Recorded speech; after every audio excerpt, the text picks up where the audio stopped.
Papa Dudut. Ako nga pala si April, 30 years old.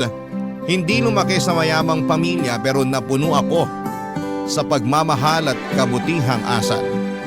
Pasalamat na lang talaga sa mga magulang kong nagpalaki sa akin. Hindi man nila ako nabigyan ng iba't ibang luho o napag-aral sa mamahaling eskwelahan ay siniguro naman nilang mabubusog ako sa tamang asal at pagmamahal. Masasabi pa rin napakaswerte ko dahil sa ganong klaseng pamilya ko hinatid ng Diyos. Si nanay na lang ang kasama ko ngayon sa buhay. May 5 taon na halos mula noong namatay si tatay. Pero hindi ko naramdaman ang kakulangan sa bahay namin dahil siniguro ni nanay na may tatawid niya ako sa pang-araw-araw. Kaya malaki ang naging pangako ko sa kanya na kahit anong mangyari ay hindi ko siya pababayaan. Ganon ko kamahal ang nanay ko at alam kong mas kaya pa niyang tumbasan ang pagmamahal ko para sa kanya. Mabait at walang tinatapakang tao si nanay. Sa edad niyang 60 ay halos gawin na siyang idolo ng mga kakilala namin. Wala siyang nakasamaan ng loob ni minsan, kaya lagi akong pinupuri ng mga tao at sinasabihan na maswerteng araw ako na ganong klaseng tao si nanay. Kahit nga sabihin hindi pinagpala si nanay sa pera pero mayaman siyang tunay sa mga kaibigan at kakilala. Sila ang tumutulong sa amin ni nanay sa tuwing nagkakaroon kami ng problema sa pera. At bilang ganti ay si nanay din naman ang gumagawa ng kabutihan sa mga taong yon. Hindi man nila mapantayan yon ng pera pero buong puso pa rin ang pasasalamat ng mga natulungan niya dahil sa sakripisyo niya para sa kanila. Kaya hanggat maaari ayokong mas may masamang tao ang aaligid kay nanay para abusuhin siya. Kaya lang isang araw ay may dumating at alam kong kailangan ko yung paghandaan. Papa Dudut.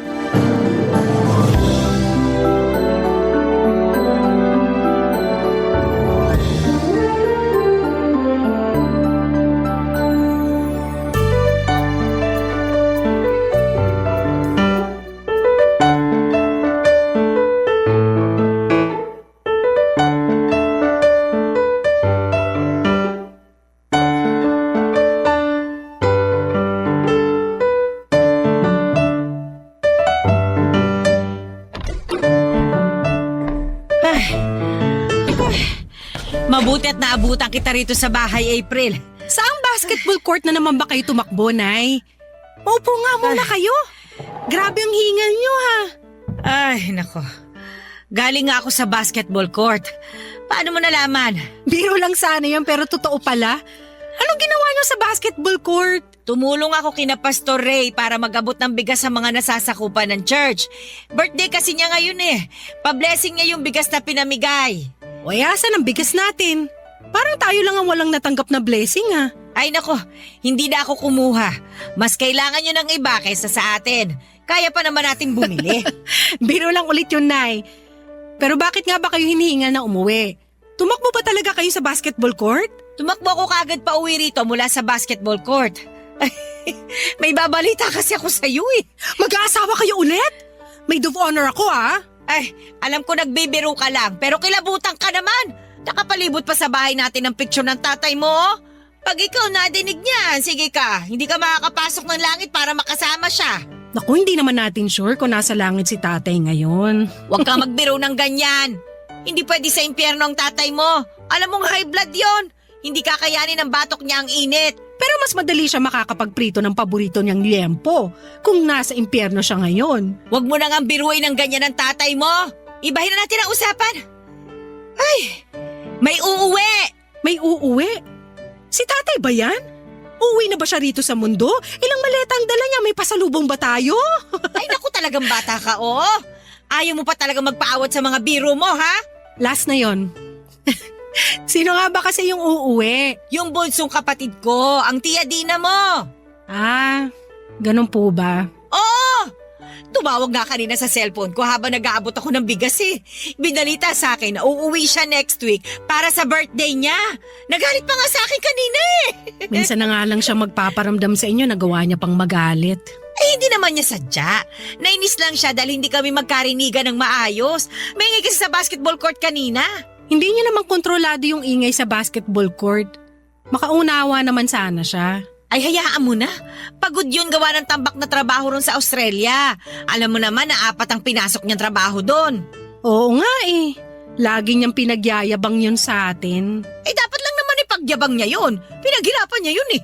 Hindi porket pinaghirapan, dapat nang ipagyabang. Bakit kayo? Ang dami niyong magagandang ginawa hindi lang para sa akin kundi pati sa mga kakilala natin. Pero hindi niyo naman pinagyabang. Magkaiba kasi ang mga tao, anak. Para talagang hindi kayo magkapatid ni Tia Dina. Ang layo ng ugali mo sa kanya. Mapagpakumbaba ka, mayabang siya. Mahirap ako, mayaman siya. Naku, ginawa pang birong estado natin sa buhay. Aba, hindi naman biro yon. Totoo namang mahirap tayo at hindi ko yun ikinakahiya. Pero laging pinapamukha sa inyo ni Tia Dina na dapat ikahiya ang estado natin sa buhay. Hindi naman. Baka naman ikaw lang ang nag-iisip nun. Hindi ka lang sanay na nakakasama ang Tia Dina mo. Pero ako, bilang kapatid niya, alam kong hindi naman siya masama. Sige na nga. Alam kong hindi ako mananalo sa ganitong usapan. Kapatid niyo siya eh. Ano bang laban ko ron eh, anak niyo lang ako. Makipagkumpetensya ba sa kapatid ko? Ay nako, hindi sa kinakalabang kita pagdating kay Dina. Gusto ko lang makita mo na may kabutihan ding tinatago ang tiyahin mo. Ang galing nga niyang magtago eh. Hanggang ngayon hindi ko mahanap ang kabutihan niya na sinasabi niyo. Ay, parang nasira ko pa bigla ang mood mo. Pag-usapan na nga lang natin ulit kung sa langit ba o sa impyerno nagpiprito ng liempo ang tatay mo.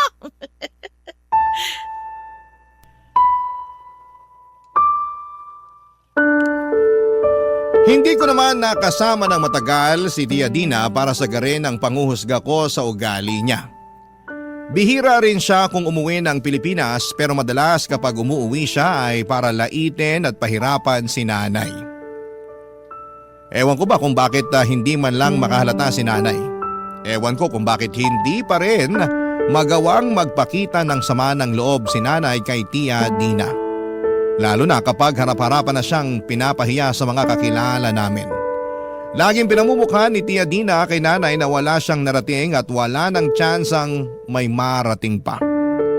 Ako po ang nasasaktan noon para kay nanay at gusto ko siyang ipagtanggol pero hindi ko magawa. Lagi kasing sinasabi ni nanay na hayaan ko na. Laging nirarason ni nanay na baka nahawa lang sa ugali ng ibang nakakasalamuhan niya sa ibang bansa, Papa Dudut.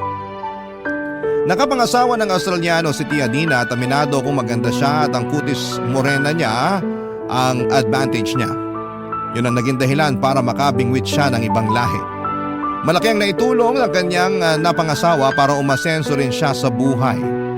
Wala silang naging anak by choice, hindi kasi nahilig si Tia Dina sa mga bata. Kaya nga noong bata pa lamang ako sa tuwing umuwi siya ng Pinas noon ay hindi niya ako pinapansin. Sinabi niya na hindi raw siya marunong makisama sa mga bata at inintindi ko na lamang yon dahil may mga ganong tao naman talaga. Pero habang tumatagal, na-realize ko, hindi lang talaga siya marunong makisama sa kahit na sino lalo na yung mga taong hindi niya gusto. Kahit nga mismong si nanay, hindi niya kayang pakisamahan. Doon pa lang ay naisip ko nang magiging komplikado nga ang magiging pagdalaw niya sa Pilipinas, Papa Dudut.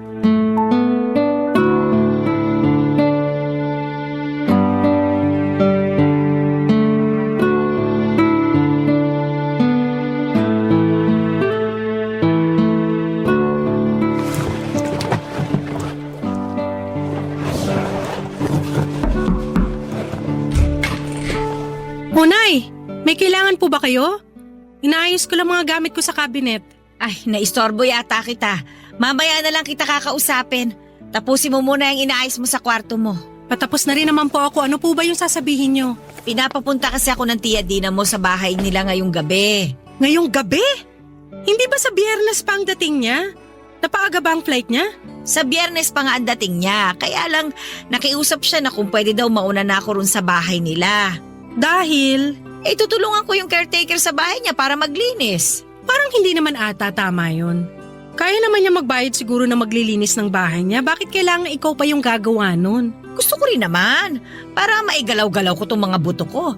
Alam mo naman kapag nagkakaedad na, kailangan mapatunog na ang mga buto para hindi kalawangin ang mga ito. Ayun na nga. Nagkakaedad na kayo kaya hindi na ganun katibay ang mga buto nyo. Mas kailangan nyo na ng pahinga. Ay, napapagod ako magpahinga. Nay, hindi porkit bata kayo sa pagtatrabaho dito sa bahay at sa barangay natin ay aabusuhin nyo ng katawan nyo. Ako na nagsasabi sa inyo, tamad ako maghatid ng matanda sa ospital. Bahala kayo. Di magpapahatid ako sa tricycle kapag kailangan ko magpa-ospital. 30 lang naman ang pamasahe eh.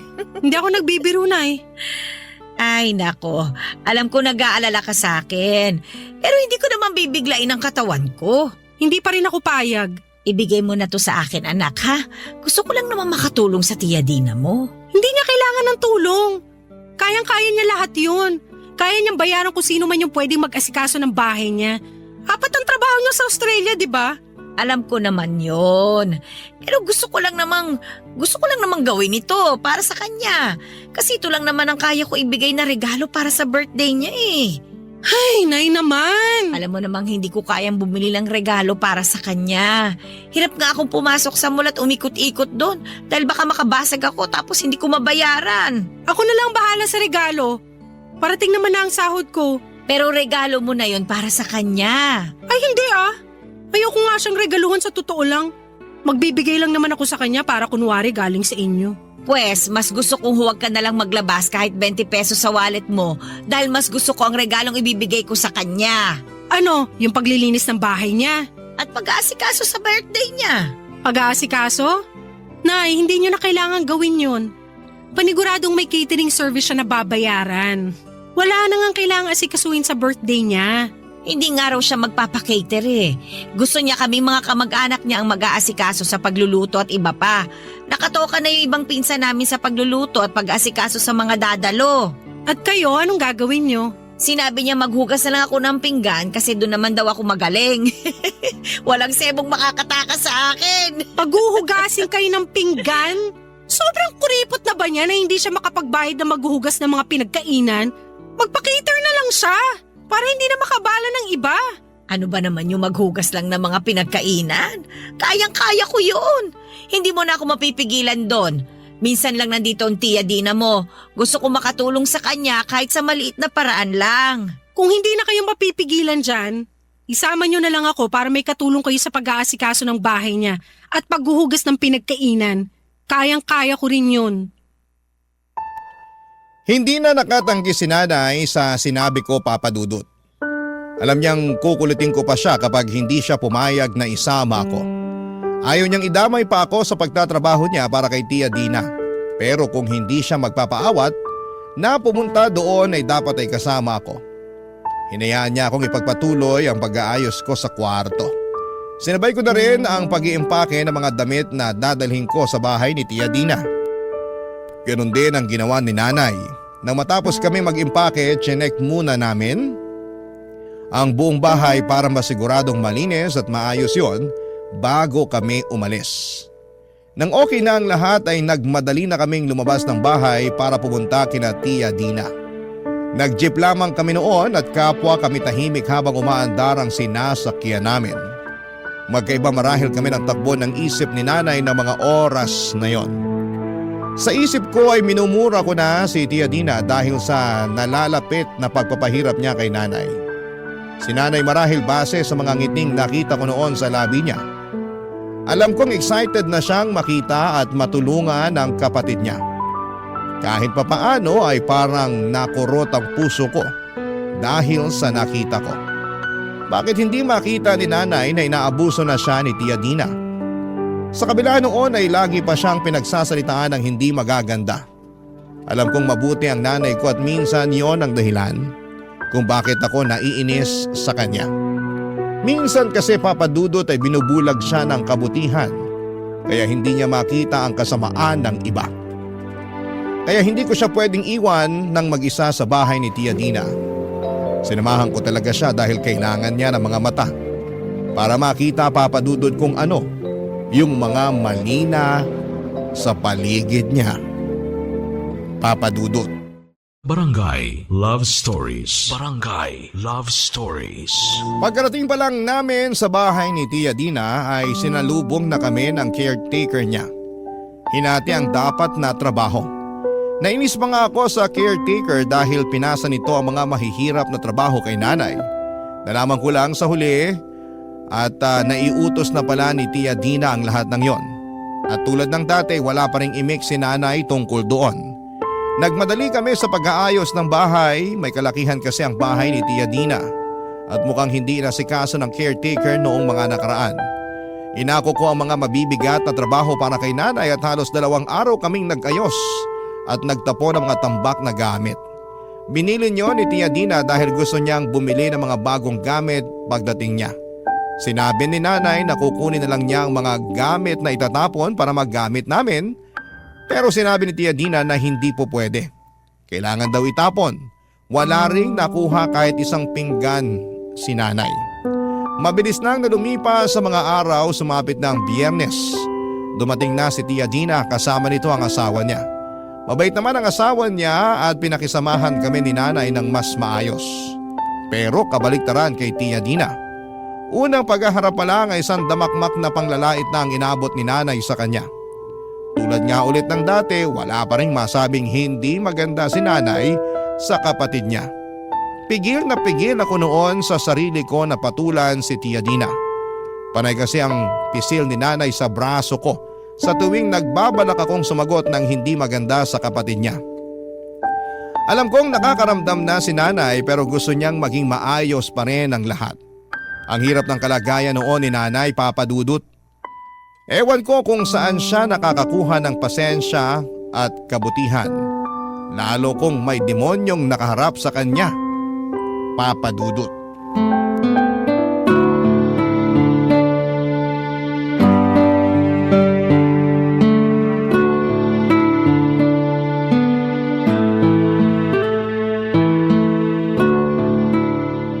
Ano ba naman, ate? Hindi ka ba makabili man lang ng kahit isang bagong bestida? Oh, bakit naman? Mas kupas pa kaya sa basahan sa karinderya yung damit mo eh. Palitan mo naman.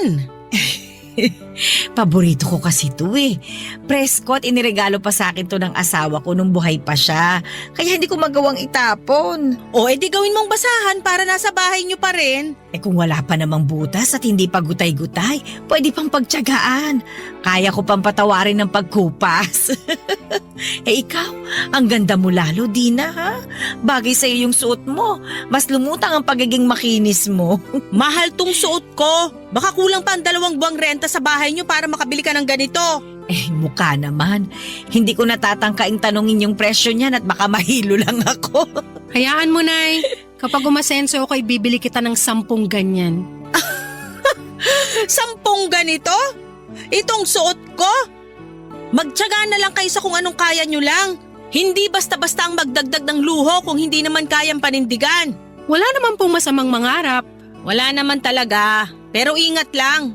Huwag masyadong taasan kasi masakit ang bagsak niyan. Nagbibiro lang naman itong si April. Hindi na naman ako papayag na bilhan niya ako ng mahal na gamit Hindi naman ako mahilig sa mga ganyan. Tama naman. Mukha namang sapat na sa'yo yung mga kupas. Alam niyo, Dina, yung birthday mo pala bukas. Paano ba gagawin natin? Uulitin ko na naman ba, ate? Pagod ako sa flight ko.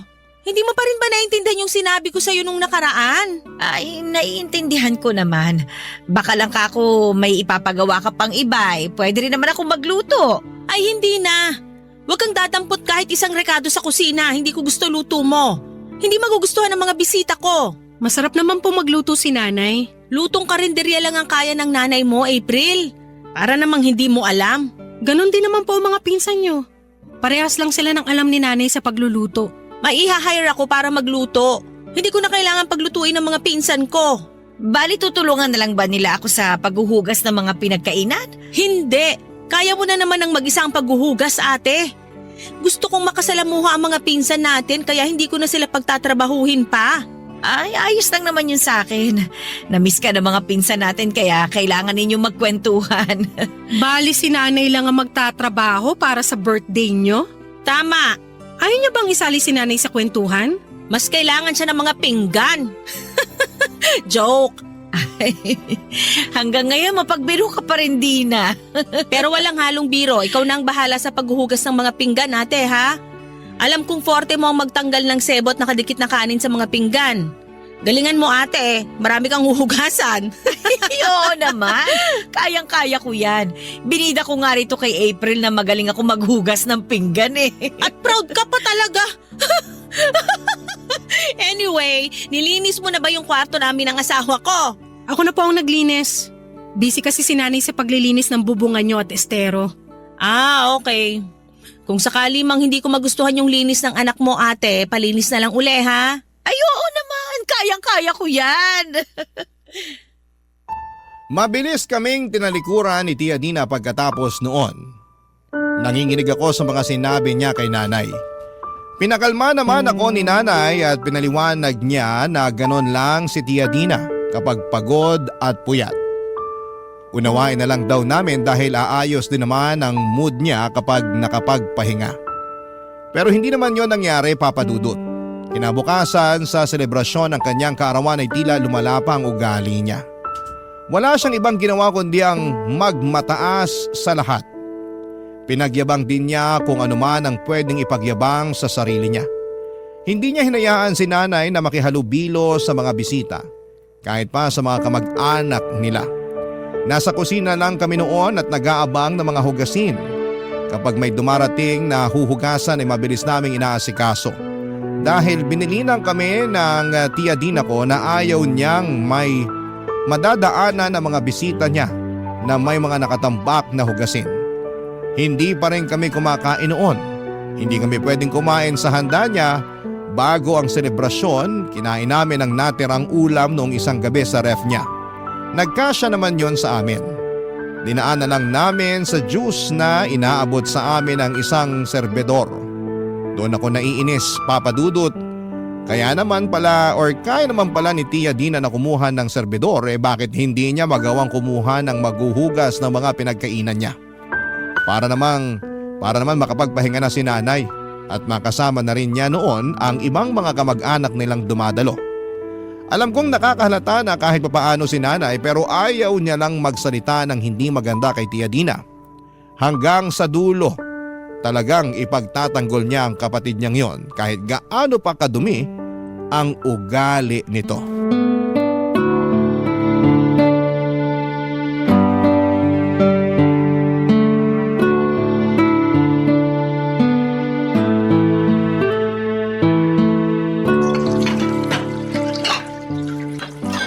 Nay, Oh, ano yun?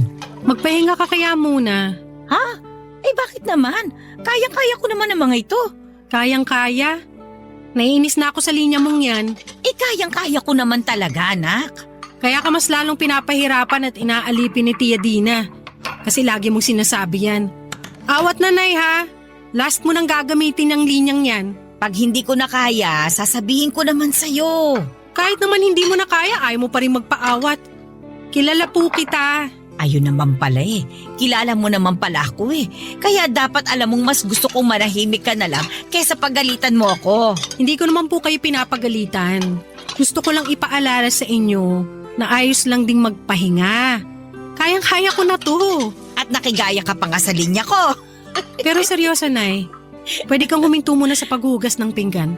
Kulubot na yung mga daliri mo eh. Babad na masyado sa tubig. Pahanginan mo muna. Labas ka muna ron tapos makapagkwentuhan ka sa mga kamag-anak nyo. At iiwan ka rito?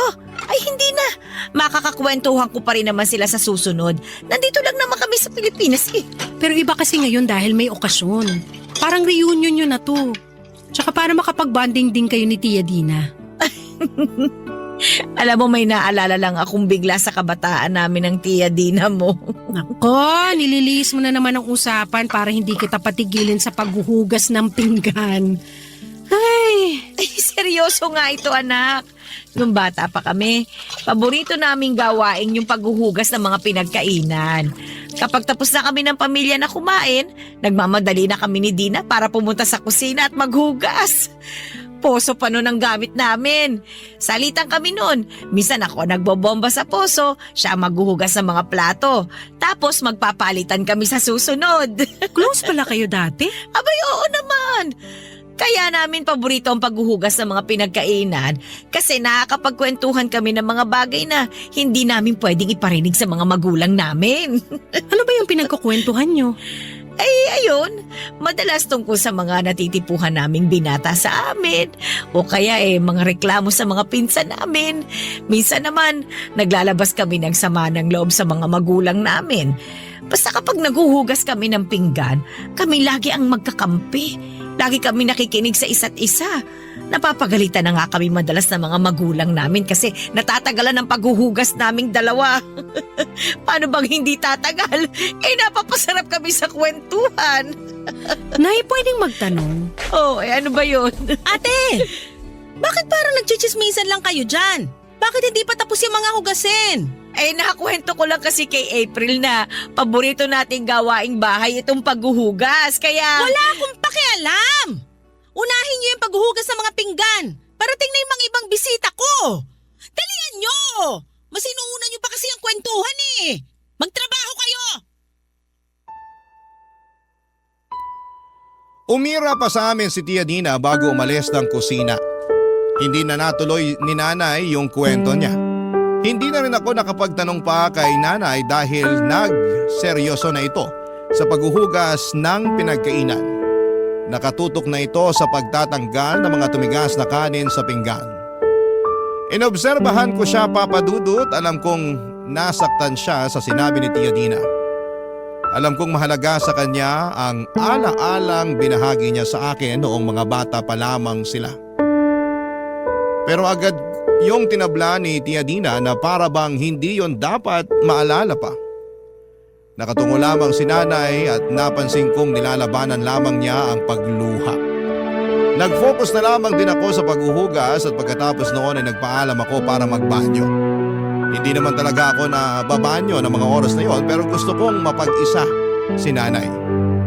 Gusto kong mapag-isa si nanay dahil alam kong kailangan na niyang mailabas ang lungkot na nararamdaman niya. Kailangan na niyang pakawala ng mga luha niya. Nagtagal siguro ako sa banyo ng 10 minuto. Pakiramdam ko ay sapat na yon na oras para gumaan ang loob ni nanay at para hindi kami mahuli sa schedule sa paghuhugas ng mga pinagkainan. Tama naman ako. Pagbalik ko noon sa kusina ay nakangiti na si nanay. Pero napansin kong medyo basa pa rin ang kanyang mga mata. Halatang hindi niya napunasan ng maayos dahil nagmadali marahil na tapusin ang pag-iyak niya. Kinurot muli ang puso ko. Muli ako nagpaalam na may kukunin lang sa banyo para maiayos ni nanay ang sarili niya. Papadudot makalipas nga lang ang ilang minuto ay nagbalik na ako. Pagbalik ko ay totoong nakangiti na si nanay at tuyo na rin ang kanyang mga mata. Barangay Love Stories. Barangay Love Stories. Madaling araw na natapos ang selebrasyon ng kaarawan ni Tia Dina. Bago magumaga ay natapos na rin kami sa mga hugasin. Wala na kaming lakas noon para maglinis ng katawan. Nagpalit na lamang kami ng damit, Papadudot, kahit naglalakit na kami sa mga tumalsik na bulan ng dishwashing liquid sa amin. Masakit na ang mga braso at likuran namin at hindi pa naaalis ang pagkakakulubot ng balat ng mga daliri namin. Dumiretso na lamang kami sa kwarto ng caretaker para magpahinga na at doon kami pinagstay ni Tia Dina dahil umalis naman pansamantala ang caretaker. Maraming ibang kwarto sa bahay ni Tia Dina pero hindi pinapagamit sa amin. Alam ko ang dahilan pero hindi ko na lamang masyadong iniintindi. Masyado ako napagod sa paghuhugas. Magpapahinga na nga sana kami noon pero kinatok kami ni Tia Dina at sinabing linisan muna namin ang banyong ginagamit ng mga bisita. Aangal pa sana ako pero tumango na lamang si nanay at saka nilinisan yon. Sinamahan ko si nanay sa paglilinis ng banyo para mabilis na siyang matapos. Kailangan na kasi niyang magpahinga, Papadudot, dahil inuubo na siya. Pagkatapos noon ay bumalik na kaming muli sa kwarto at pinatay na ang ilaw para hindi na muling magtangkang kumatok sa pinto si Tia Dina. Maaga pa rin kaming gumising dahil kailangan na naming umuwi. May trabaho pa kasi ako sa hapon at sa totoo lang ay gusto ko na talagang umalis sa bahay ni Tia Dina.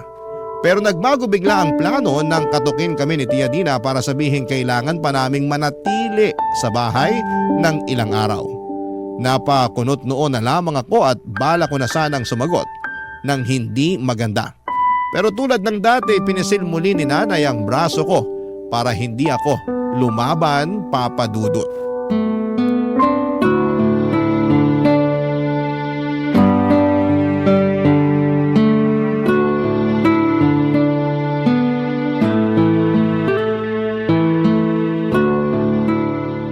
Hindi po pwedeng dumito pa kami ni nanay sa inyo.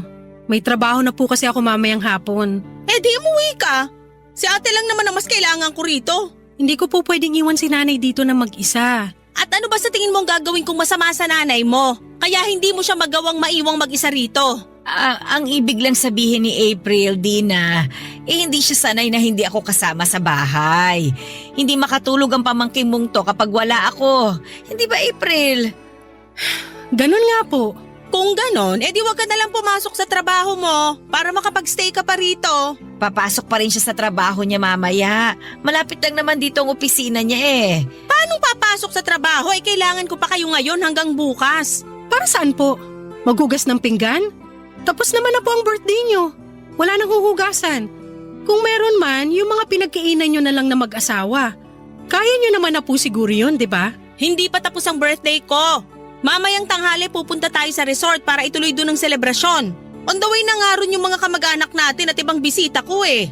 Napag-usapan na namin to kahapon. Napag-usapan nyo na pala kahapon. Bakit hindi nyo to sinabi sa amin? Para nakapagandaman lang kami. Anong maghahanda pa kayo? Hindi na kailangan. Kung ano na lang ang baon yung damit, sapat na yon. Hindi naman kayo maliligo, makikiparty doon. Maghuhugas ulit kami ng pinagkainan? Oo, konti lang naman siguro yon. Pero mas kailangan ko na magbantay kayo sa mga cottage na rerentahan ko. At saka para may mauutusan. Tagahugas na, tagabantay pa. Utusan pa? Tama! Ganun nga!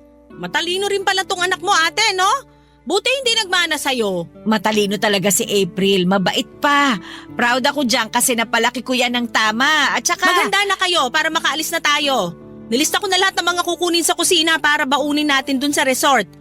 Konti lang naman, makakapagpahinga kayo ron kahit papano kasi may ibang mag-aasikaso ng mga kailangan bukod sa inyo. Kung meron naman po palang ibang mag-aasikaso, baka pwedeng pass na kami ni nanay. Kailangan ko po talaga na magtrabaho mamaya eh. Umabsent nga lang ako kahapon. Babayaran ko na lang kung magkano ang sahod mo ngayong araw. Sumama ka na lang para hindi malungkot tong nanay mo na mag-isa lang siya ron. Paano po kaya kung makipag-bonding na lang sa inyo si nanay? Isalin niyo na lang po siya sa kwentuhan niyo magkakamag-anak. Ako ang kailangan nilang makasama kasi ako ang balikbayan. Ang nanay mo naman nandito lang sa Pinas. Umay na sila sa kanya. Nasabi ko nga yan kay April nung nakaraan. Makakausap ko pa rin naman sila dito sa mga susunod. Ayos na ito, Dina. Mag-enjoy ka sa resort mamaya. Kami nang bahala ni April sa ibang mga kailangan. Ang bilis mo talagang kausap, ate. Yang ugali na yan ang hindi naman na sa'yo ni April. Sayang naman, hindi mapakinabangan. O siya, pakiayos na lang lahat ng mga kailangan natin bago bumiyahe ha. Nakadikit na sa ref yung listahan, pakicheck na lang. Magsha-shower at magkakapilang kami ng asawa ko. Pagkatapos nun, alis na tayo.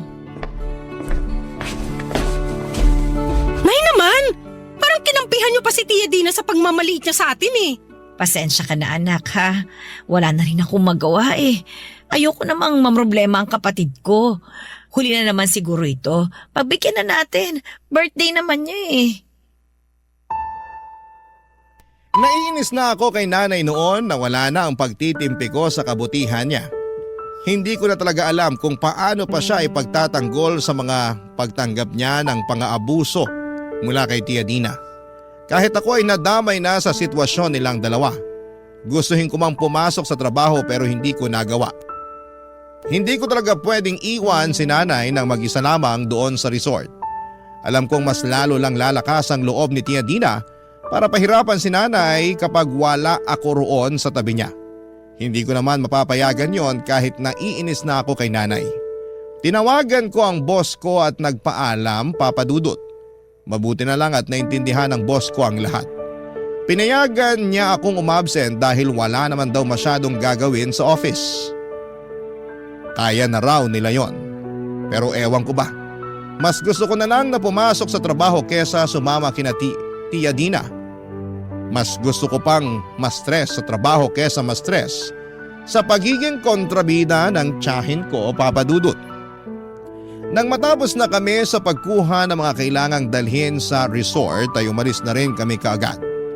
Nang nakarating na kami sa resort ay sinimula na ni Tia Dina ang selebrasyon niya para sa part 2 ng kanyang birthday celebration.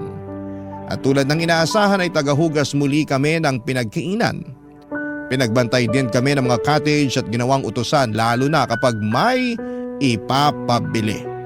Mas gusto ko pa ang part 1 ng birthday celebration ni Tia Dina dahil nasa kusina lang kami ni nanay at hindi namin nakikita ang mga kaganapan sa party.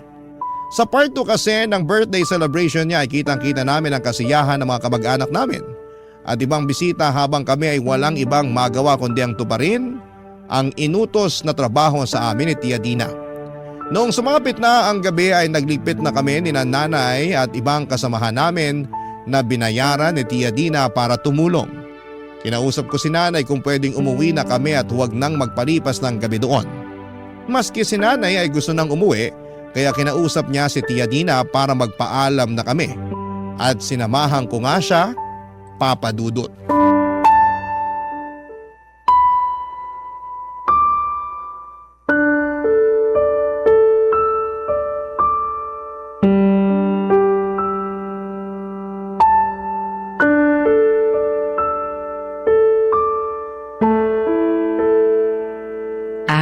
Dina, pwede ka bang makausap?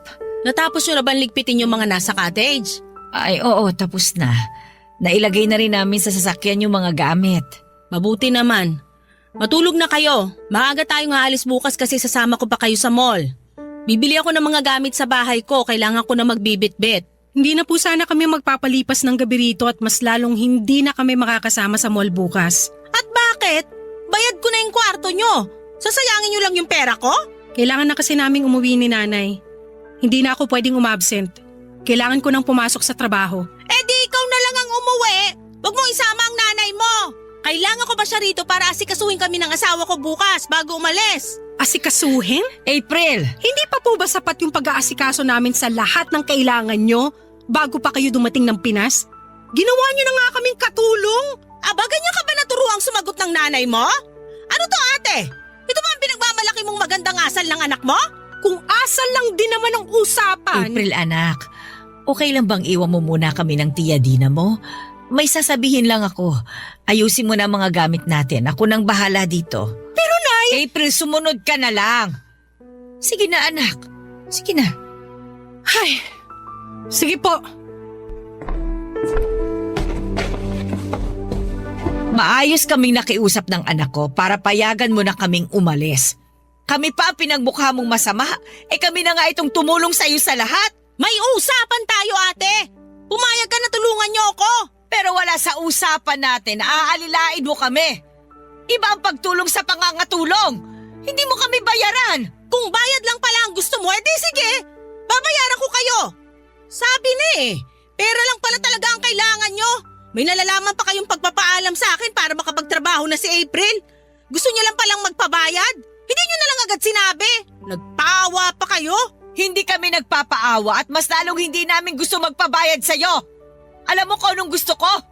Gusto ko makasama ka. Gusto ko ulit na makita ka. Kumustahin ka. Pero ayaw mo. Sinasalubong mo ako lagi ng galit mo. Hindi ko na alam kung bakit ka nagkakaganyan Hindi ka naman ganyan dati. Hindi tayo ganito dati. Ano ba nangyari? Anong nangyari? Sa lahat ng tao, ikaw pa talaga tong walang alam? Bata pa lang tayo, ikaw na tong laging nasusunod sa ating dalawa. Kasi, sabi ng mga magulang natin, ikaw yung panganay. Ikaw yung laging tama. Kaya ikaw dapat lagi yung sundin. Kaya walang ibang nakitang tama sa akin sina nanay at tatay kasi kinuha mo lahat Dina. Makinig ka! Naalala mo kailang beses kitang pinagtakpan sa tuwing tumatakas ka para makipagkita sa mga manliligaw mo noon? Kung paano ako lagi ang pinagbibintangan ni nanay na lumalande, pero ikaw naman itong humahabol sa mga lalaki? Ako pa yung chinismis niya sa mga kapitbahay niya na Makate at Halibarot? Naalala mo kung paano ilang beses kong nililinisan ang kwarto natin para hindi maamoy ni nanay yung sigarilyo mo? At kung paano ako umako ng paninigarilyo mo? Hindi mo alam kung gaano kasakit ang paghampas at pagsampal ni tatay sa bibig ko dahil ang buong akala niya ako ang naninigarilyo sa ating dalawa? Dina, hindi ko naman alam lahat ng... Hindi mo alam kasi wala ka namang pakialam! Puro sarili mo lang ang iniisip mo noon! Puro ikaw lang ang iniisip na protektahan at mahalin ni nanay noon! Kahit bagsak ka na sa klase, ikaw pa rin ito pinupuri! Kasi kaya mo silang bulahin! At ako, kahit ilang medalya at matataas na grado ang iharap ko sa kanila, asan ako sa paningin nila? Wala! Hindi nila ako makita kasi yung atensyon nila nasa iyo ng lahat. Kahit ako ang gumagawa ng mabuti, ikaw pa rin ang pinupuri. Kahit ako na yung umasenso sa atin, ikaw pa rin yung nakikita nilang nagpapasaya sa kanila. Patawarin mo sana ako, Dina. Kaya kung masama ang turing ko sa'yo, tanggapin mo! Kasi yan na ang kabayaran sa lahat ng inako kung kasalanan mo noon!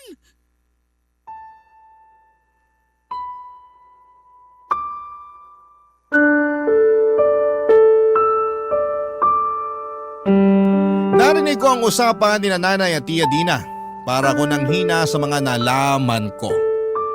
Hindi ko inakalang gano'n nakalalim ang galit ni Tia Dina kay Nanay dahil sa mga nangyari sa nakaraan. Doon ko palang totoong naunawaan si Tia Dina. Kaya naman pala. Pero masakit pa rin sa akin na hindi niya magawang mapatawad si Nanay. Na hindi niya magawang bitawan ang galit niya gayong sinusubukan namang pagbayaran ni Nanay ang lahat. Hindi ko na inabot ang ganong ugali ni Nanay at wala na sa mga kakilala namin ang nakakaalam sa ganong naging nakaraan ni Nanay. Nagbago na si Nanay at masakit sa akin na hindi yon makita ni Tia Dina. Pero hindi ko naman masisisi ang tiyahin ko at masyadong malalim na ang naging sugat niya para magtiwalang muli sa nanay ko. Hindi madaling bitawan ng pait, lalo kung nasanay ka na sa lasa noon. At lagi mo nang hinahanap-hanap kahit ano pang panahon. Hindi muna ako agad nagpakita kina Nanay at Tia Dina para makahinga pa sila mula sa naging pag-uusap nila. Naunang umalis si Tia Dina habang si Nanay naman ay napaupo sa gilid at tila nanghihina sa naging usapan nilang dalawa. Doon pa lang ako lumapit, Papa Dudut. Niyakap ko si Nanay. Hindi namin napag-usapan ang mga nangyari, alam kong hindi pa ready si Nanay para doon. Kaya naman sinabi ko na lamang na mas magandang manatili muna kami roon para maasikaso ang ibang kailangan.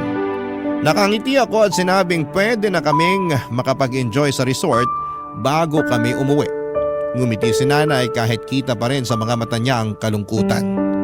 Inaya ko siyang maglakad-lakad sa resort para makahinga siya at nang medyo makalayo-layo na kami sa paglalakad ay saka nagkwento si Nanay tungkol sa kanilang magkapatid. Inakbayan ko siya at sinabing pareho ko silang naiintindihang dalawa.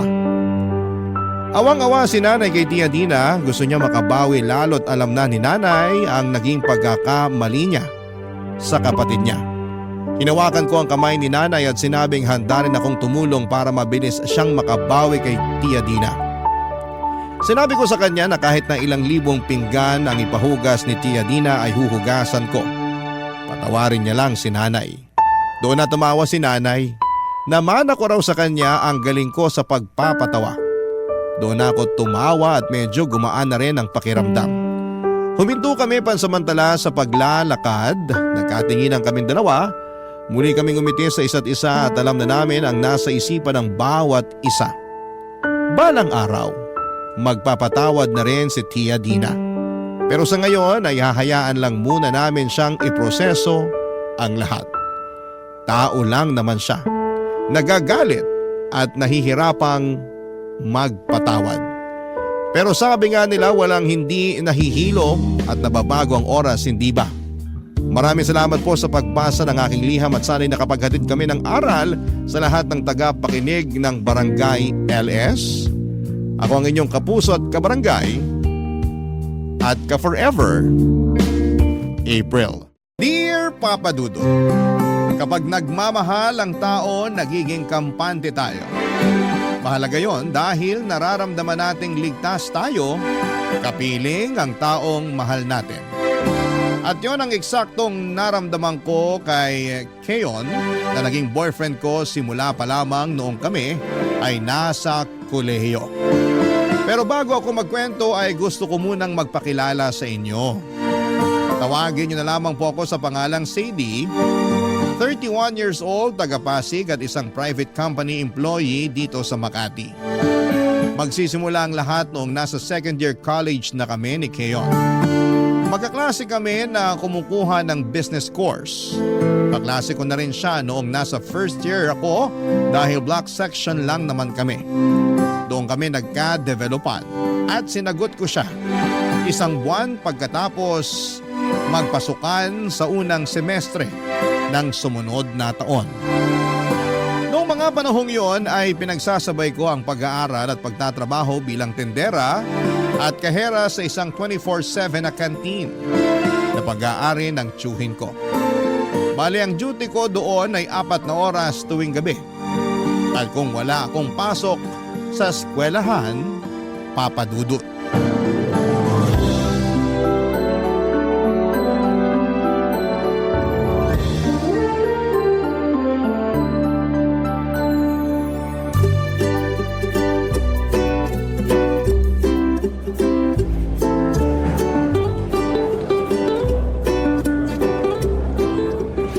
Grabe, sarap naman ito. Ito rin, ang sarap. Uy, dahan-dahan ka naman kumain. Baka mabulunan ka. Hindi ko lang mapigilan. Ngayon lang ako nakakain ng ganito kasarap na menudo. Tsaka sobrang asim pero malinamnam na sinigang. Ah, ganun ba? Oo, mapapakain talaga ako. Kuha mo pa nga akong kanin, baby. Sige na, please. Ah, sige. Teka lang.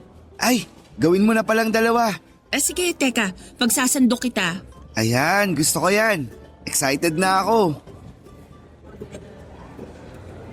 Ito na yung 2 rice mo. Salamat, baby. Puka na, dali. Kwentuhan tayo habang kumakain ako. Sure ka ba talaga na busog ka na dun sa kinain mo? Oo, isang rice lang naman ang kaya ko. Baka magutom ka pa. Mukhang marami pa naman yung ginagawa mo rito. Kakain na lang ulit ako pag nagutom ako. Sige, basta ako kakain na ng marami. Grabe. Sarap talaga nito mga ulam. Magdahan-dahan ka pa rin. Baka mamaya mabulunan ka. Ewan ko na lang sa'yo. Ay, teka. Sino palang magbabayad nitong mga kinain natin? Ha? Ako na. Ayun. Salamat, baby ko. Bigla ko kasing naalala na wala pala akong panlibre sa'yo dahil sakto lang yung baon ko. Alam ko naman yun. Saka ako naman yung nagyaya sa'yo na dumaan muna rito sa kantin nila tito bago umuwi sa inyo. Nabanggit mo kasi na ilang gabi ka nang hindi nakakakain ng maayos. Gawa nang hindi masarap yung ulam na luto ng nanay nyo. Ooy, puro gulay pa. Yun lang kasi kaya ng budget namin tapos petsa de peligro pa. Si tatay hirap na naman makontak para sabihan na magpadala sa amin. Kilala mo ako, hindi rin ako magulay na tao. Paano ako nilalason pag kumakain ng gulay? Shh! Huwag kang maingay dyan. Ha? Bakit? Baka marinig ka ni tito, lagot ka dun. Bakit nga? Ano bang kasalanan ko? Biro lang. Pero magulay kasing tao yon. Masasarap din yung mga putahing gulay na niluluto niya. Kaya siguradong iismiran ka nun pag narinig ka. Pero ayos lang naman sa'yo na di ako mahilig kumain ng gulay, di ba? Oo naman. Nasa tao naman yun. Ako nga may ibang gulay na hindi kinakain. Kagaya ng okra. Ayoko kasi nun masyadong madulas. Saka hindi ko gusto yung lasa. Ano pa bang gulay ang hindi ko kinakain? Ako, patatas lang kinakain ko. Ay oo nga. Mahilig ka nga sa fries. Sinabi mo pa, inuulam ko pa nga sa kanin yun eh. Totoo? Oo, panalo yun. Try mo minsan, busog na busog ka. Dami mo talagang alam. Siyempre, mahilig kaya akong kumain. Malas lang kasi di masyadong masarap magluto si nanay. Ultimo adobo, hindi niya makuha yung lasa. Paanong hindi makuha yung lasa? Basta, iba-iba yung lasa pag nagluluto siya. Minsan maalat, minsan naman matamis. Napaisip tuloy ako kung may tamang lasa at timpla ba ang adobo. Meron yun. Pero di ko na alam kung ano dahil di naman ako culinary student. Sa bagay. Bakit sa inyo? Anong version yung laging niluluto ng mama mo? Yung manamis-namis. Gusto kasi ng mga kapatid ko yan, kaya nakasanayan ko na rin. Gusto rin yan ng mga kapatid ko. Pero ako, ayoko. Baka kaya nasabi mo lang na hindi masarap magluto nanay mo kasi ayaw mo ng adobo na matamis. Siguro. Kaya nga gustong gusto ko rito sa tiyo mo. Masarap yung luto niya. Sa susunod, yung adobo naman niya ang titikman ko. Pag narinig ka ni Tiyo, naku siguradong lalaki ulo nun. Okay lang. Totoo naman sinasabi ko. Salamat ulit sa libre, baby ko. Hayaan mo. Pag nakagraduate tayo at nakapagtrabaho, ako naman ang manlilibre sa'yo. Hindi lang sa kantin kagaya nito, kundi sa mga mamahaling restaurant pa. Ikaw talaga. Kumain ka na nga dyan para makauwi ka na. Malapit na rin magsimula yung trabaho ko eh. Sige, busin ko lang tong kanin. Papadudot kung i-describe ko si Keyon ay masasabi kong crush siya ng lahat. Guwapo kasi siya, makinis ang balat na akala mo ay naliligo sa gatas. Maputi at matangkad at ako naman saktong ganda lang pero may ibubuga naman sa klase. Hindi naman sa minamaliit ko ang aking sarili pero minsan ay napatanong na ako sa kung paano niya ako nagustuhan. Sa amin kasing magkakaklase, ako lang ang working student. Paulit-ulit ko yung tinatanong sa boyfriend ko pero di naman niya masagot. Basta sabi lang niya ay may nararamdaman siyang something o kakaiba para sa akin. Pero hindi rin daw malinaw kung ano. Sa huli ay iniisip ko na lamang na baka ganon talaga pag in love ang tao. May nararamdamang something na hindi maipaliwanag. Sa pagpapatuloy ng aming relasyon dahil nga ako ang may trabaho sa aming dalawa, ng mga panahong yon, ay ako ang gumagastos sa lahat ng date namin. Hirap din kasi ang pamilya ni Keyon sa buhay. May tatay nga siyang OFW pero hindi naman lagi nagpapadala sa kanila. Mas inuuna pa nitong padalhan ang babae nito kesa sa pamilya nila. Kaya nga naiintindihan ko ang boyfriend ko kung galit siya sa tatay niya. Kawawa kasi ang nanay niya at 3 nakababatang kapatid na babae. Mahirap din naman ang buhay namin, lalo't labandera lamang si mama at factory worker naman ang trabaho ng papa ko. Kaya nga sa abot ng aking makakaya ay gusto kong tumulong sa kanila sa pamamagitan ng pagsagot sa sarili kong baon sa eskwelahan. Pero kaming panganay ni Keyon kaya ay naiintindihan ko. Paro kaming panganay kaya naiintindihan ko ang nararamdaman niya, Papa Dudut.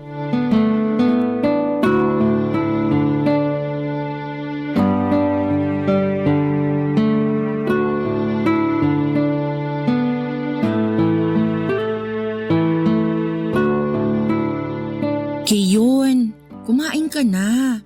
Sabi ng nanay mo kaninang umaga ka pa raw hindi kumakain. Tubig ka lang ng tubig. Nagluto pa naman siya ng lugaw. Ayoko. Wala naman akong malasahan. Kahit na. Baka lalo kang magkasakit niyan eh. May sakit na nga ako, di ba? Kaya nga sabi ko baka lalo. Alam kong may sakit ka na. Di ka nga nakapasok sa school kanina eh. Nag-alala tuloy ako.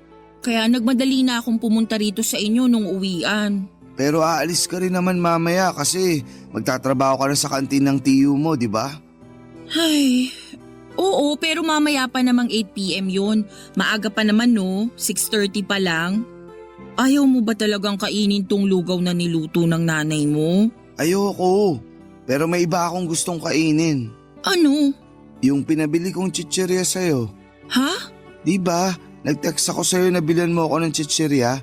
Gusto ko nun kasi maalat-alat. Teka, wag mo sabihin nakalimutan mo. Hindi ko nakalimutan.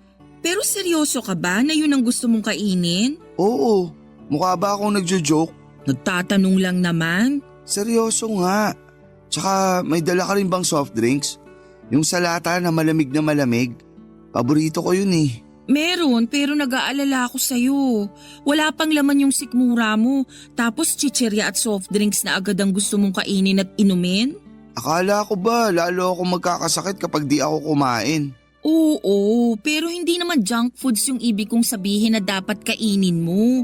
Kung hindi mo papakain yung mga dala mo, mabuti pa umalis ka na lang.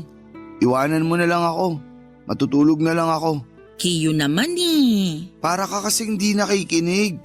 Sabi ko ayoko ng lugaw ni nanay dahil wala namang lasa yun. Yung chichirya at soft drinks meron. Baka nga ganahan ako lalong kumain dahil sa mga yan. Huwag ka nang magtampo.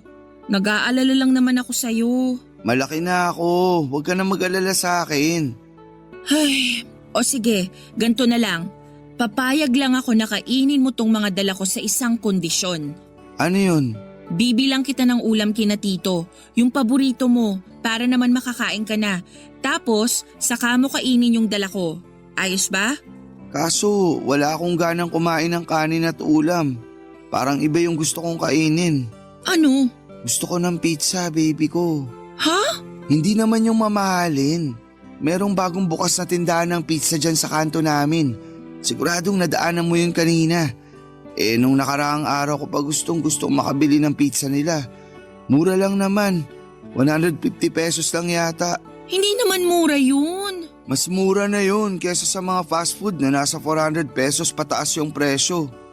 Sige na, bili mo na ako, baby ko. Ay, kaso baka kulangin pera ko. Sweldo mo naman mamaya, di ba? Ha? Paano mo nalaman? Nabanggit mo kaya na tuwing Biyernes ng gabi ang sweldo mo. Kaya bilan mo na ako. Sige ka, yan na lang chichirya sa soft drinks yung kakainin ko. Wag nga sabi eh.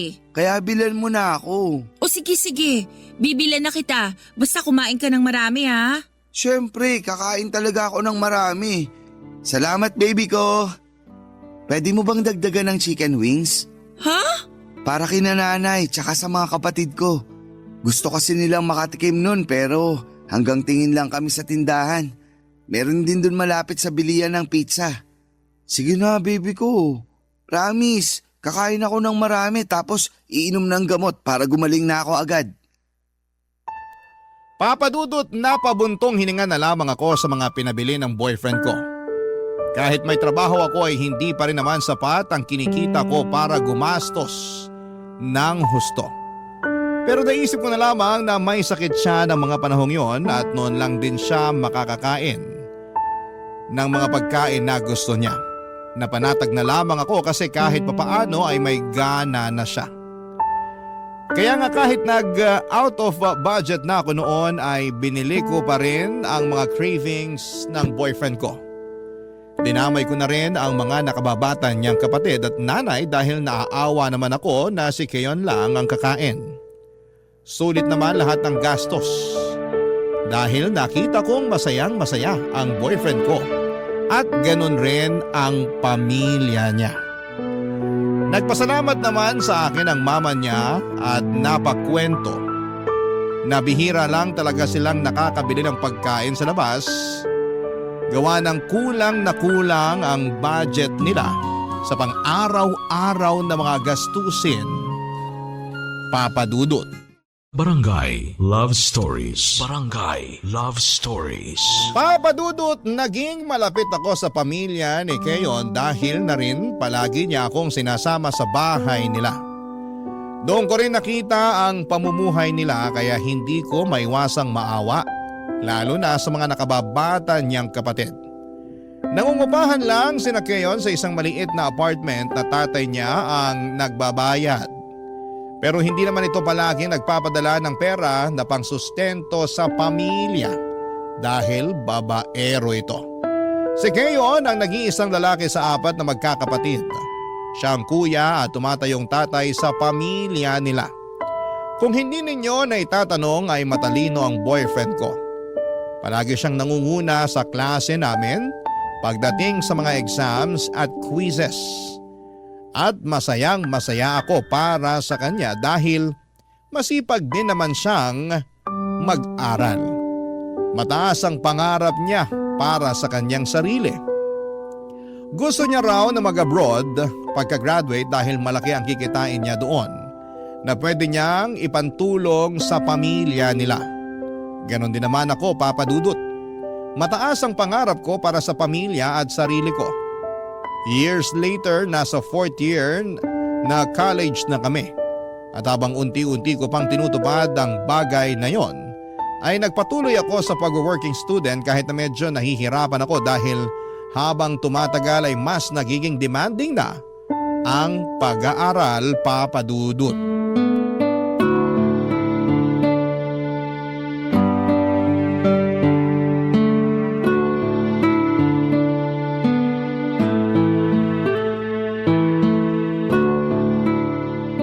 Naku, ang dami na naman pala nating bayarin sa susunod na buwan, baby ko.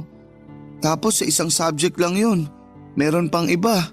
Kaya nga nagko-compute na ako ng mga gagastusin natin para makapagtabi na ako ng pera. Alam mo naman na hindi rin ganun kalaki yung kinikita ko sa kantin ni Tiyo. Buti ka nga may pambayad na kahit paano. Kumusta naman ako? Hindi naman sa ganun. Anong hindi sa ganun? Alibasa, may trabaho ka tapos ako wala. Ay, siguradong mamomroblema na naman si nanay pag sinabi ko na maraming bayarin. Ganito na lang. Ano yun? Narinig ko kasi na parang aalis na yung boy ni Tiyo, yung tagabuhat niya sa kantin. Tapos tagamaneho na rin ang sidecar niya pag may mga pinipick up sa palengke. Uuwi na raw sa probinsya nila kasi manganganak na yung kinakasama. Doon na lang yata magtatrabaho, kaya sigurado maghahanap si Tiyo ng kapalit. Mabigat din kasi kung siya lang mag-isa sa kantin, kailangan niya ng katulong na lalaki. Teka nga, Ano? gusto mo bang sabihin na pumasok ako sa tiyo mo para kapalit nung aalis na boy niya? Oo? Para naman tayong naglolokohan dito, Sadie. Ano bang problema doon? Malaki. Kasi ano namang alam ko sa trabaho nung papalitan ko, di ba? Hindi naman mahirap matutuhan yung ginagawa niya.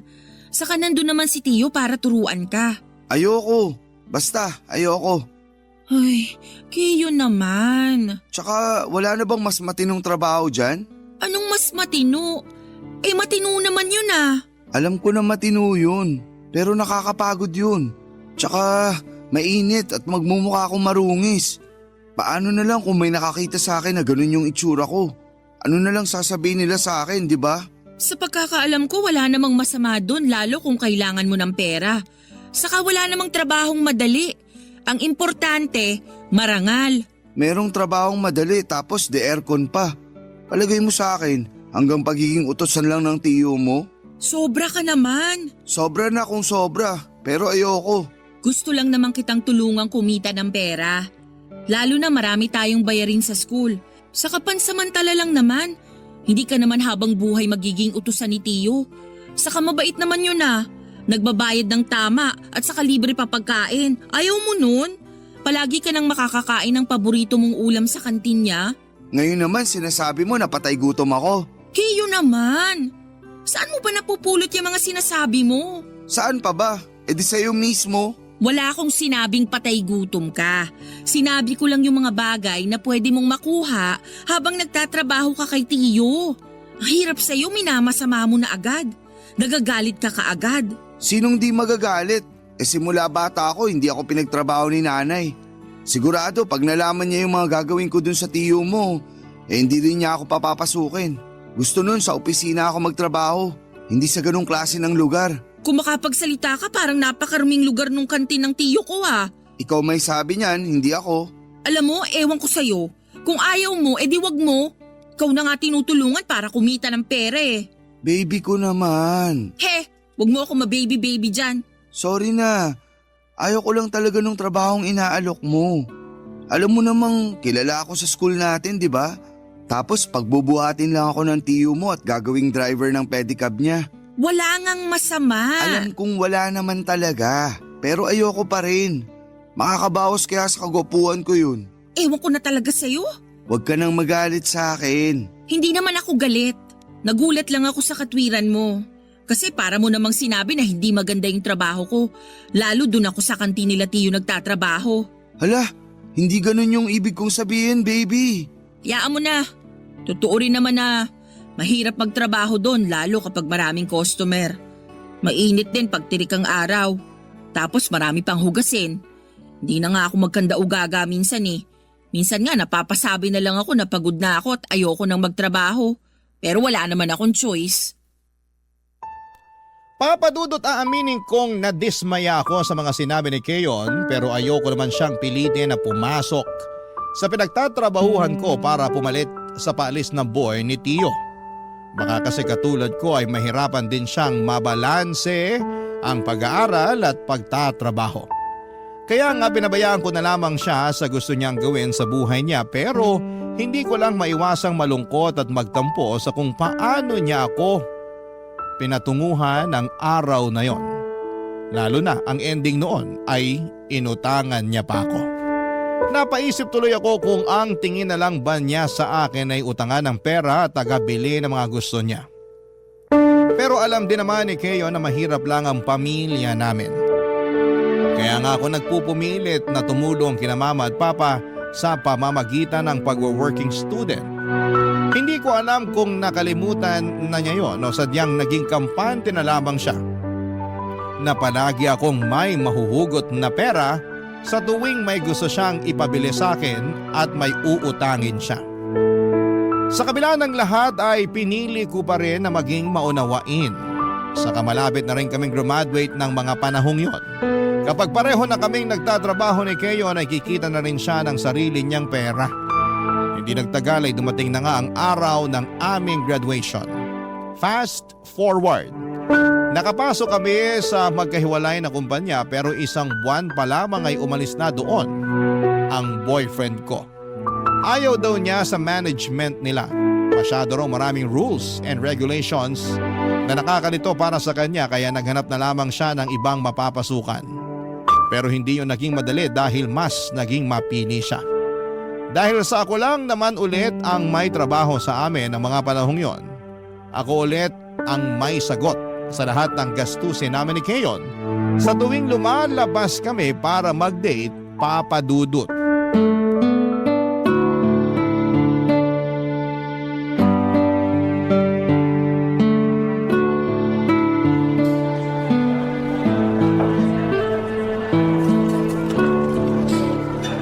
Ay, grabe.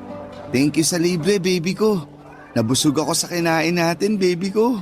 Tingnan mo, laki tuloy ng tiyan ko. Buti naman nabusog ka. Ang sungit-sungit mo na kanina nung gutom ka eh. Ako pa pinapila mo. Kagagaling ko nga lang sa trabaho. Pagod din kaya ako. Sorry na, sinundo naman kita eh. Wow, thank you ha. You're welcome. Alam mo, hindi ka ba talaga makahalata? Makahalata saan? Sa sitwasyon. Basta, yun na yun. Ayoko na mag-explain sa'yo. Feeling ko kasi hindi ka nga nakakahalata. Nakakahalata ako kung meron.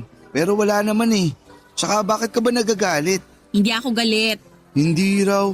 Pero nakataas na yung isang kilay mo. Tapos kunot na rin noo mo. Ewan ko sa'yo. Teka nga, malapit na ba period mo? Ano namang paki mo dun? Kasi ang taray-taray mo na eh. Nagkakaganyan ka lang naman tuwing magkaka-period ka na. Katatapos ko lang, di ba? Ay, oo nga pala. Ay, ewan ko talaga sa'yo, ang hirap mong kausap. Matino kaya akong kausap. Ikaw yung bigla-bigla na lang nagagalit dyan. Bakit? Dahil ikaw yung nag-order imbis na ako? Malamang. Ako na nga yung nagbayad, di ba?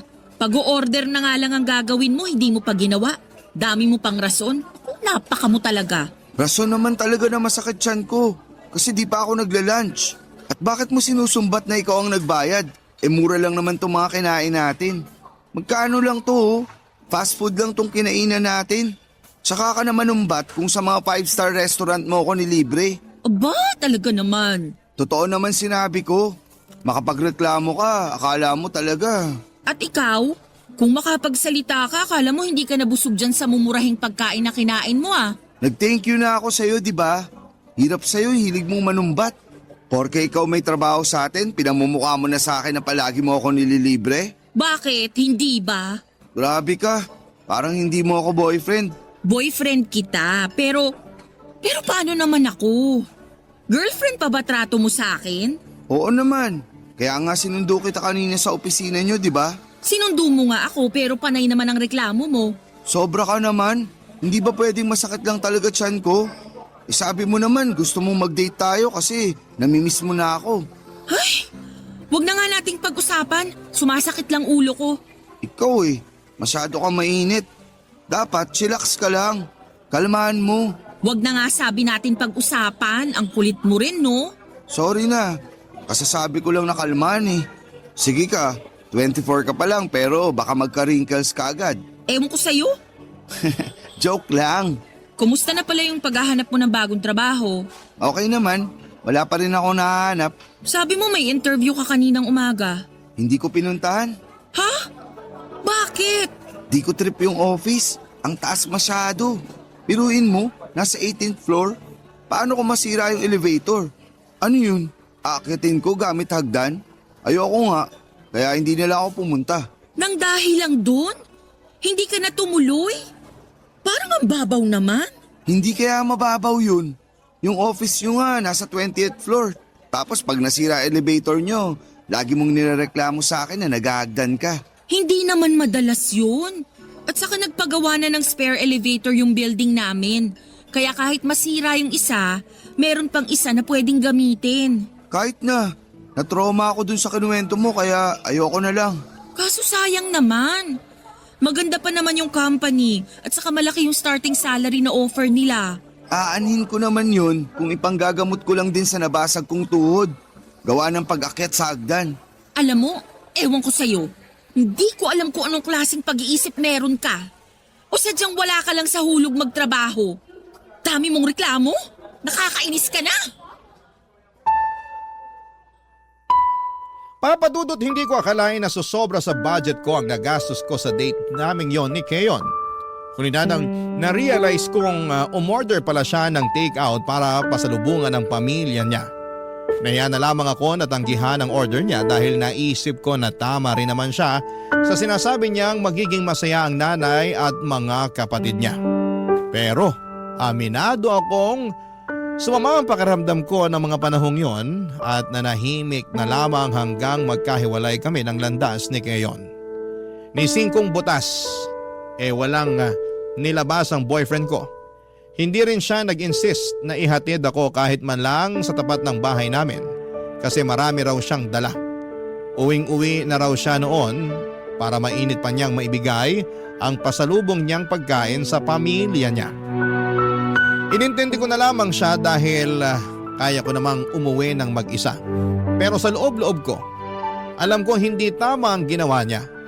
Na-realize ko rin na hindi pa pala niya ako nililibre sa mga date namin simula noong naging kami. Ako lahat ang sumasagot dahil ako ang may trabaho, Papa Dudut.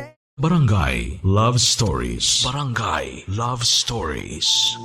Papa Dudut, aminado akong dumating na ako sa point na kinumpara ko na ang relasyon namin ni Keyon sa relasyon ng mga kaibigan at mga kaopisina ko. At doon ko nga na-realize na kahit matagal na kami ay kulang na kulang talaga ang effort ng boyfriend ko sa aming relasyon. Bukod sa hindi niya ako nililibre kahit buko juice ay hindi rin sweet si Keyon. Hindi siya nagbibigay ng bulaklak o kahit na love letter sa akin lalo na tuwing Valentine's Day at birthday ko. Ang tanging pagkakataon lang na natatandaan kong naging sweet siya ay noong niligawan niya ako. Tuwing may sakit siya at hihingi ng mga kung ano-ano o magpapabili. Akala ko kapag tumatagal ay magbabago rin siya. Pero parang sa nakikita ko ng mga panahong yon ay hindi pa rin pala papadudot. Mabilis na lumipas sa mga araw, may napasukan ng trabaho si Keyon pero palagi niyang kinukumpara ang mga sweldo namin. Minimum wage earner kasi siya pero may chance naman tumaas pag maayos ang performance niya. Kung tutusin ay lamang lang naman ang 2,000 ang sweldo ko sa kanya pero palagi niya yung ginagamit upang magpasalo sa akin sa lahat na lang ng pagkakataon. Aminin kong dumating na ako sa punto na napagod at nagsawa na lamang ako sa takbo ng relasyon naming dalawa, Papa Dudut.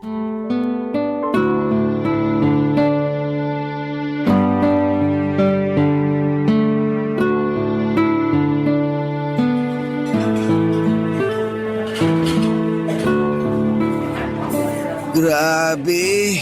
Ang sarap naman ng mga pagkain sa restaurant na to. Kakaiba yung lasa tapos ganda pa ng service. Feeling ko tuloy hari at reyna tayo. Siyempre, kasama yun sa binabayaran sa kanila eh. Pero tama ka naman na masarap naman mga pagkain nila. At worth it. Babalik-balikan mo pag may budget ka.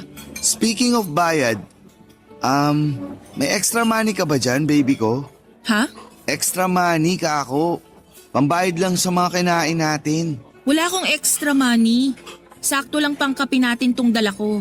Ganun ba? Oo, bakit? Ngayon ko lang kasi na-realize na hindi ko pala dala yung wallet ko. Kiyo naman. Sabi mo ikaw magbabayad ng mga kinain natin, di ba? Kung todo ka pa ng order ng kung ano-ano tapos... Alam ko naman yun. Pero anong magagawa ko kung naiwan ko pala wallet ko? O anong gusto mong gawin ko? Eh wala rin naman akong extra money dito. Ang usapan, akong bahala sa kape natin. Tapos ikaw magbabayad ng kinain natin sa lunch. Tapos ang ending, ako na naman ang pagbabayarin mo. Sadie naman eh. Kung makapagsalita ka, parang hindi kita babayaran pag nakauwi na tayo ah. O bakit? Hindi mo naman talaga ako binabayaran, no? Ha? Anong pinagsasasabi mo dyan? Ay, bigla ka yatang nagkaroon ng amnesia. Ewan ko sa'yo. Mas ewan ko sa'yo. Sa katotoo naman ang sinabi ko Hindi lang naman ngayon naiwan ang wallet mo. Maraming beses na kaya. Sabi-sabi ka naman nilibre, pero ang ending ako pa rin magbabayad. Tapos hindi mo naman ako binabayaran. Kinakalimutan mo na lang yung mga utang mo sa akin. Kung makapagsalita ka, parang di mo ako boyfriend ah. Boyfriend kita. Pero pagod na akong dalhin ang relasyon natin. Ano bang pinagsasasabi mo dyan? Alam mong ibig kong sabihin. Matalino ka, di ba? Top student ka nga ng klase natin. Magaling ka. Pero bakit parang ang bobo mo naman yatang umintindi? Matagal na akong nagtitiis sa kung ano lang yung kaya mong ibigay na effort sa relasyon. Umaasa ako na magbabago ka. Na marirealize mo na girlfriend mo ko kaya dapat tratuhin mo ko ng maayos. Don't get me wrong Maayos naman ang trato mo sa akin. Pero kulang na kulang talaga. Wala ka ring provider's mindset eh. Ako yung palagi mong pinapasalo ng lahat ng bagay. Lalo na sa pera. Alam mo namang hindi ako mayaman. At kahit mayaman pa ako, ikaw ang lalaki sa relasyon. Pero bakit pabuhat ka? Ang sakit mo naman magsalita. Sorry, pero punong-puno na kasi ako eh. Akala ko magbabago ka, pero mukhang umaasa lang ako sa wala. Napagod na lang ako sa ganitong setup natin. Feeling ko na pag-iwanan na kita, tapos ayaw mo naman umusad. Kontento ka na lang sa kung anong lagay mo sa buhay, basta nakakakain ka ng 3 beses sa isang araw at nakakahinga pa. Alam mo, mabuti pa, iwanan na kita dito. Sandali! Saan ka pupunta? Hindi ba halata? Aalis na ako. Huwag mo akong iwan dito, Sadie. Wala akong pambayad sa kinain natin. Please naman. Problema ba yun? Di maghugas ka ng pinggan dyan? Sadie naman eh. Please, huwag ka naman ganyan sa akin. Gets ko naman yung mga sinabi mo. Kaya nga naiiya ako sa'yo. Hayaan mo, makakabawi rin ako sa'yo. Pangako, this time, di na ako sasabit. Basta bigyan mo lang ako ng isa pang tsansa. Hindi ka ba nakakaintindi? Pagod na nga ako. Pero mahal mo pa ako, di ba? Mahal pa natin ang isa't isa. Please naman, matagal na tayo eh. Huwag mo naman basta-basta itapon yung pinagsamahan natin. Willing naman ako magbago. Buti nga, sinabi mo mga pagkukulang ko eh. So kung hindi ko sinabi, hindi mo pa mahahalata? Halata ako naman pero iba pa rin yung sinabi mo. Sorry na baby ko. Huwag mo akong iwanan. Promise, magbabago na ako. Please? Ay, naku Kiyon. Nakakainis ka talaga. Sorry na talaga. O sige, pagbibigyan pa kita ng isa pang pagkakataon. Pero last na to ha. Oo, salamat baby ko. Huwag mo nga ako ma-baby-baby. Naiinis pa rin ako sa'yo. Sorry na nga. Pero pwede bang bayaran muna natin tong kinain natin? Para makaalis na tayo rito sa restaurant. Kasi kanina pa tayo pinagtitinginan ng mga tao. Medyo nakakahiya na eh. Wala nga akong extra money, di ba? I-card mo muna. Babayaran ko na lang pag uwi natin. Don't get me wrong, mahal ko po si Keon ng mga panahong yon, Papa Dudut. Pero pagod na ako sa palagiang pagsalo sa kanya sa tuwing kailangan niya ako. Hindi naman po ako convenience store na available 24/7 para sa mga pangangailangan niya. Hindi rin po ako ATM na may mailuluwang pera at takbuhan niya kapag nagigipit siya. Marami akong pangarap para sa amin ni Keyon pero isang araw ay nagising na lamang ako sa realidad na baka ako na lang ang nangangarap mag-isa at nanghahawak sa aming relasyon. Alam ko na walang perpektong relasyon at may mga couple na nagsisimula bilang mahirap na umasenso naman sa dulo. Gawa na rin ang pagsisikap. Nagsisikap naman ako, alam ng Diyos yan. Pero parang hindi ko nakikitaan ang pagsisikap si Keyon. Kaya nga hindi niyo ako masisisi kung ginusto ko na lang na makipaghiwalay sa kanya ng mga panahong yon. Pero dahil senserong pakiusap niya na bigyan ko pa raw siya ng isang tsansa, aaminin kong naantig ang puso ko at nakonsensya. Nang hinayang ako sa ilang taon naming pagsasama kaya nga nakumbinsi akong patawarin siya. Kaya lang ay hindi pa rin nagbago si Keyon. Plinano ko na lang talagang makipaghiwalay sa kanya for good pero hindi yon natuloy dahil naman sa pandemic. Aminado ako malaking bagay na nandyan si Keyon lalo at naapektuhan ng husto ang mental health ko. Marami kasi sa mga kamag-anak namin ang kinuha ng sakit na COVID-19. Makaraan ng 2 taon, taong 2022 nang may ginawang boyfriend ko na sa hinagap ay hindi ko naisip na magagawa niya sa akin, Papa Dudut.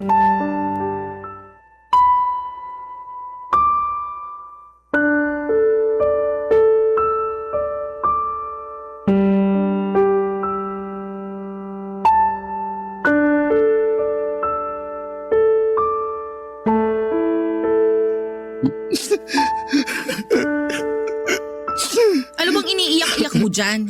Nagtatanong ka pa talaga? Malamang umiyak ako kasi nakikipaghiwalay ka sa akin. At bakit hindi ako makikipaghiwalay? Sige nga. Baka nakakalimutan mo. Umamin ka ngayon lang na nabuntis mo yung kaopisina mong babae. Oo nga, pero Pero ano? Hindi mo pananagutan yung nabuntis mo? pananagutan ko naman. Pero mahal kita eh. Mahal daw. Pero bumuntis ka ng iba. Bang klaseng pagmamahal naman yan, Kiyon? Hindi ko naman sinasadya yun. Lasing lang kami pareho tapos, ayun, nagkagulatan na lang. Wow! Akala mo ba pinanganak ako kahapon?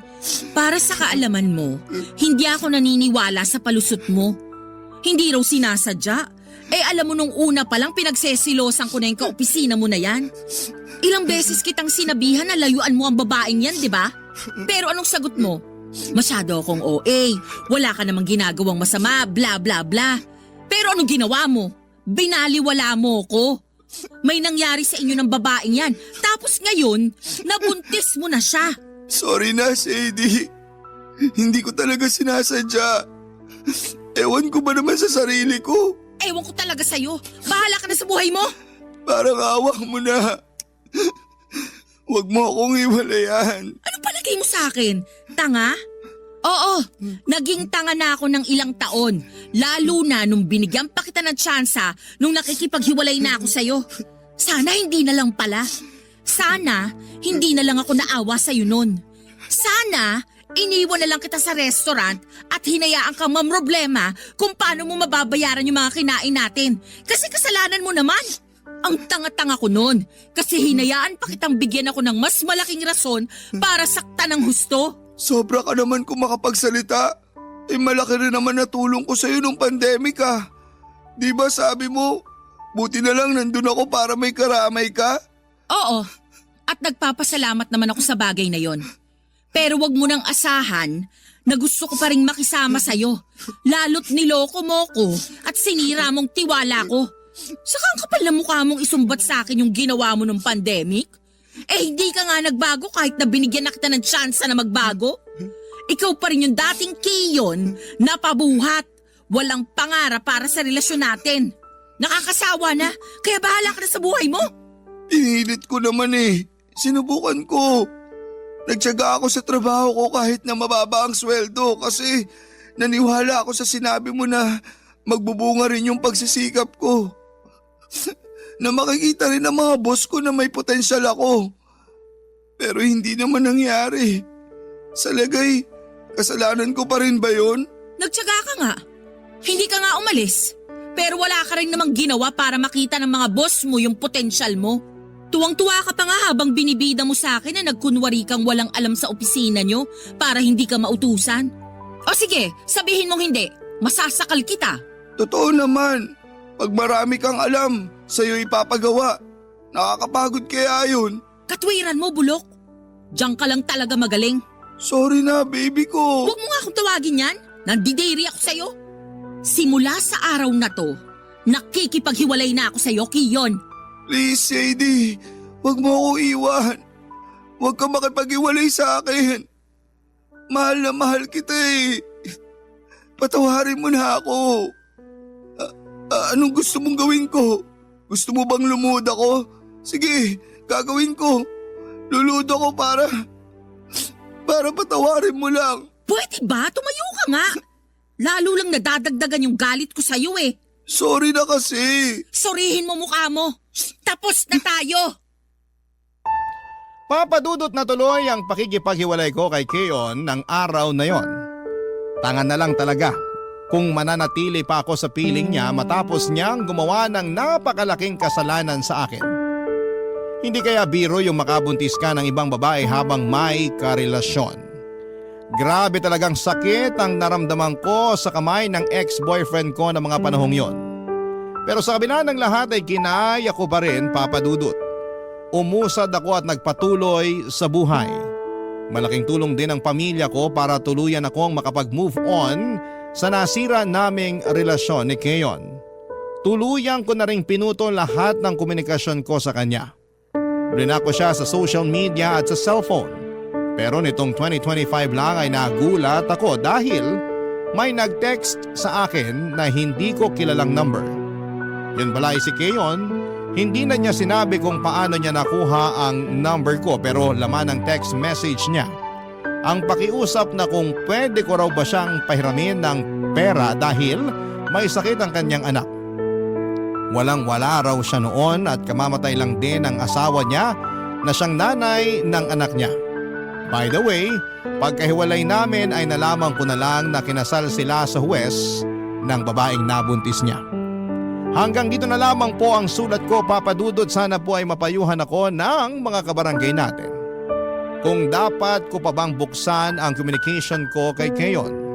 Aminado kasi ako na naaawa ko sa kanya nung nabasa ko ang mensahe niya at sinapit niya. Pero natatakot ako na baka maabuso niya ulit ako katulad ng dati. Maraming salamat po, Papadudot, sakaling mapili po ninyong i-area ang storya ng buhay ko. More power and God bless sa Barangay Love Stories. Ang inyong forever kapuso at ka-barangay, Sadie.